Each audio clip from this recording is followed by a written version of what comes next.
This is the Thayer Podcast for Monday, December 30th, 2024. My sister Mandy called the other day for some brotherly advice. She wanted to know how to fix her Yamaha Rhino side-by-side. She's had this thing for quite a while, and she does most of her own maintenance, including oil and filter changes. She also replaced the fuel filter, the air filter, a belt, some hose, and a spark plug, even fixed some wiring that a mouse decided was good eats. She said she called because she couldn't get the thing to start. Now, Mandy has one of those emergency battery jump starters.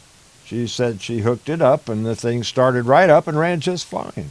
She said after she removed the jump starter, the buggy ran for about 20 minutes and then died, and it wouldn't restart. My little sister said she thought about all the things she'd done in the past and settled on the spark plug. She got out a new one that she'd stashed in the shed.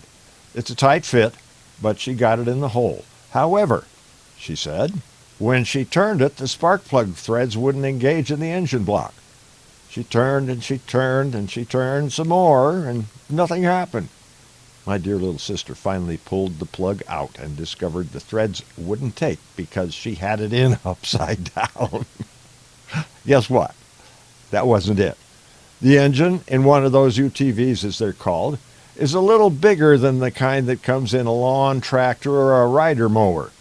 If the battery's low, it won't start, and you'll run it down completely if you keep trying. What's more, Mandy told me she hadn't checked the Rhino's battery level in over a year. The least expensive cure? Replace the battery. Well, sorta. That requires that the thing is removed and taken along to the battery store so it can be tested. Yes, tested.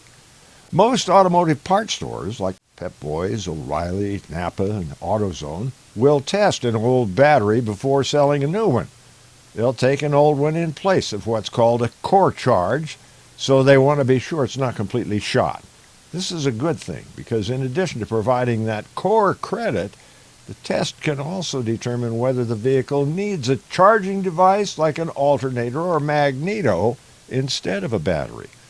Obviously, if the battery isn't being charged when the motor's running, it's going to run out of juice, and you're going to think you've got a bad battery. Kind of like what happened to my sister. We'll know soon enough if Mandy got a battery or a part to charge it with. Meanwhile, she's learned how to improvise, adapt, overcome. Semper Fi.